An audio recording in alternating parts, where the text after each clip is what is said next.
Bonjour, alors dans ce premier vidéo concernant les intégrales au sens de Riemann, c'est-à-dire le chapitre 1 du module intégration de S2 SMIA, alors je vais un peu expliquer ce que déjà écrit, ce que déjà envoyé en PDF. Alors ça concerne les intégrales au sens de Riemann. Alors alors concernant le plan de ce chapitre, alors, alors on a choisi de le diviser en deux parties. L'étude des fonctions en escalier, on va voir la définition et les propriétés par la suite. Et on sait les fonctions continues par morceau. On va voir que les fonctions en escalier, ce sont des cas particuliers des fonctions continues par morceau. Mais vu la simplicité des fonctions en escalier, on a commencé par en premier. Alors, avant de commencer, alors on parle de la notion des intégrales. Alors, la notion des intégrales a été formalisée au 19e siècle par Riemann. Donc, Riemann, c'est lui qui a donné l'écriture qu'on utilise aujourd'hui pour les intégrales. Donc, c'est lui qui a, au début, beaucoup travaillé sur ce domaine d'intégration.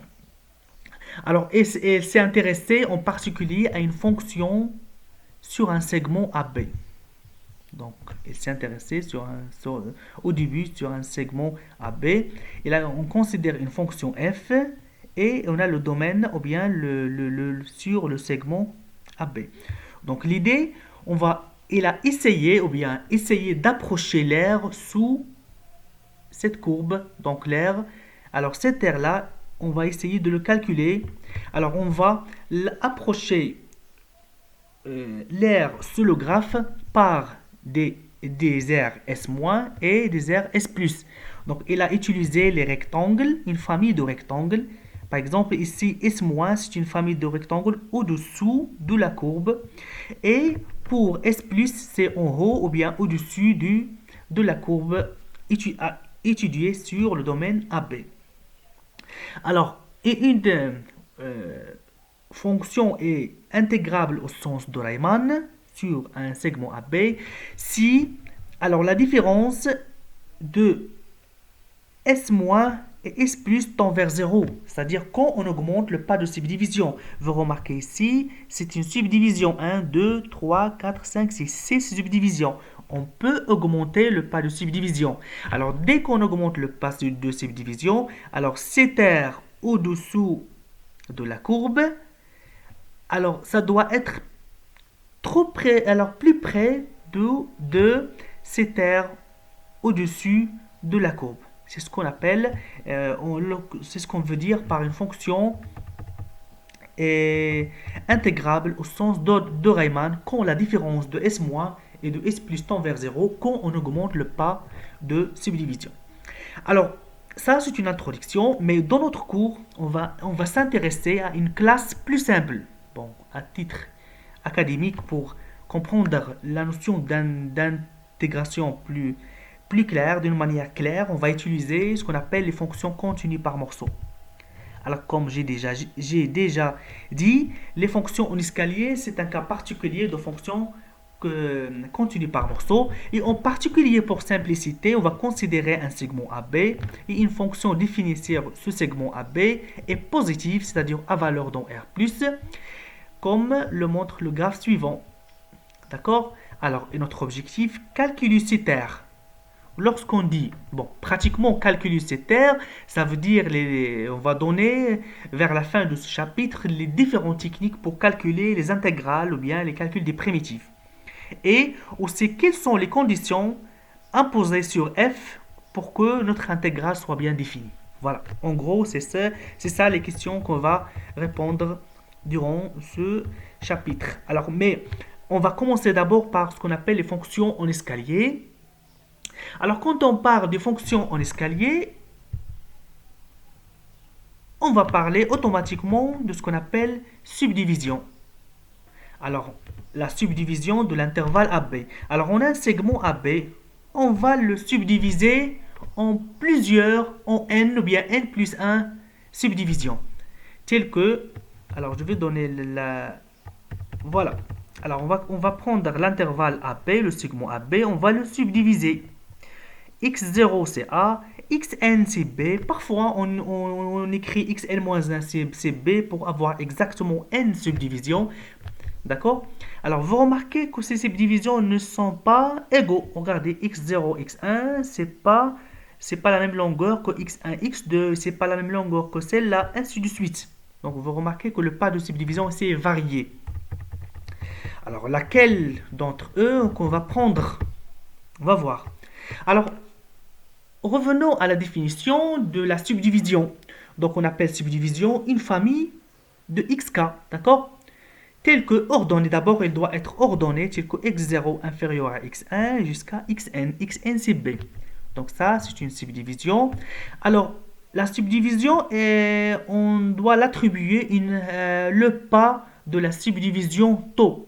C'est le max de toutes les subdivisions. D'accord? Par exemple, si on considère ici la plus grande subdivision qu'on va prendre, donc on va calculer x1 moins x0, x2 moins x1, etc. On va prendre le max. Par exemple, ici, x2 moins x1. C'est le h ou bien le taux, c'est le pas de subdivision. Bien sûr, lorsque toutes les subdivisions sont égales, là on parle d'une subdivision régulière. Alors, ici, on se donne deux subdivisions, taux et taux prime. Alors, comment on va les comparer? Alors, on dit que taux prime est plus fine que taux. C'est tout élément de taux est un élément de taux prime.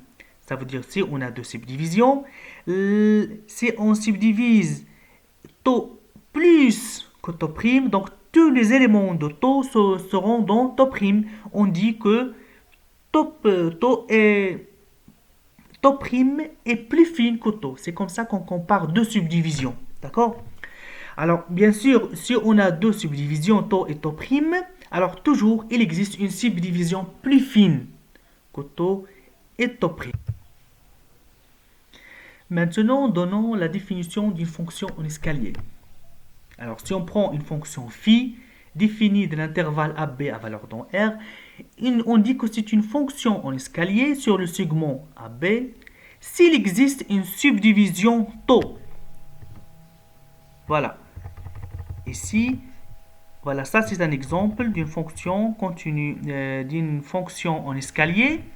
Alors d'abord, on a la subdivision, on a le segment AB. Alors ce segment est subdivisé en n subdivision, bon, plus précis, n plus 1, parce que de x0 jusqu'à xn, donc n plus 1, subdivision, on peut faire ici xn moins 1. Donc, et sur chaque subdivision, phi est constante, la fonction est constante, regardez, la fonction est constante.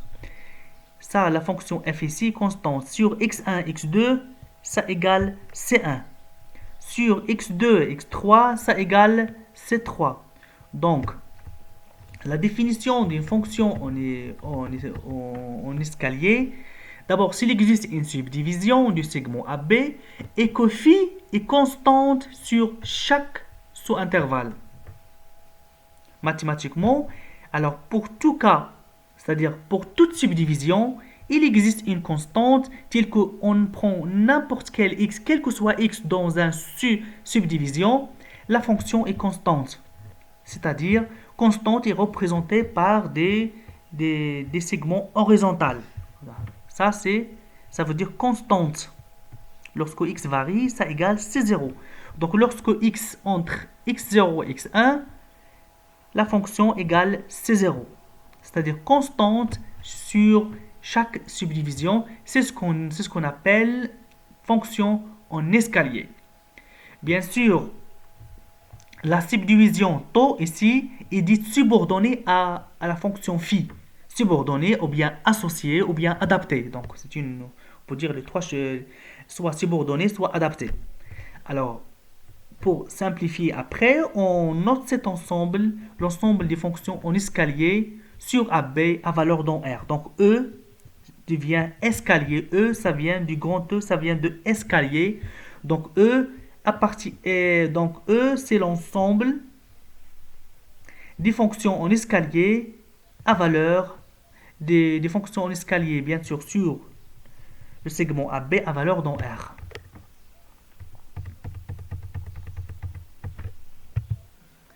Alors maintenant, si taux est une subdivision subordonnée à phi, c'est-à-dire la fonction phi, elle a une subdivision. Pour parler d'une fonction en escalier, on doit avoir une subdivision. Alors taux, si taux est une subdivision de phi, alors toute subdivision plus fine et encore, elle est subordonnée ou bien adaptée à phi.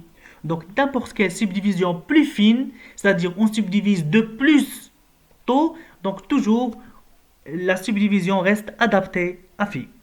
Et la plus simple cas d'une fonction escalier, c'est la fonction constante. Donc si on prend un intervalle AB, la fonction la subdivision c'est AB, donc la fonction est constante sur tout au long de l'intervalle AB, elle est constante, donc c'est une fonction en escalier. La première propriété qu'on va donner, c'est que toute fonction en escalier est bornée sur l'intervalle AB. Alors, si on considère une fonction phi en escalier, elle est bornée sur AB. D'abord, pour démontrer ce résultat, alors on a fait une fonction en escalier. Alors, quand on parle d'une fonction en escalier, on parle automatiquement d'une subdivision taux, c'est-à-dire une subdivision ordonnée x0 inférieur à x1 jusqu'à xn qui est égal à b. C'est une subdivision associée ou bien subordonnée. Alors, on va utiliser la définition d'une fonction en escalier, c'est-à-dire quel que soit k dans l'intervalle 0 n-1, alors on a pris n-1 pour avoir exactement n subdivisions. Il existe une constante, quel que soit x appartient à la sous-subdivision, la fonction est constante. Ça, c'est la définition d'une fonction en escalier. D'accord? Alors, on va prendre, sur x1, x2, c'est 1, ainsi de suite. Donc, constante sur chaque sous-intervalle. On va prendre le m, c'est le max de ces constantes. Bon, elle reste le problème là où les points de subdivision, phi de x0, phi de x1. On va prendre le m, c'est le max de m. D'accord? Et de phi de x0, etc. jusqu'à phi de xn, on valeur absolue. Comme ça, on est sûr que quel que soit x dans l'intervalle AB, phi de x est inférieur à m, qui veut dire que toute fonction en escalier est bornée sur l'intervalle AB. Et ça, c'est un premier résultat de notre cours.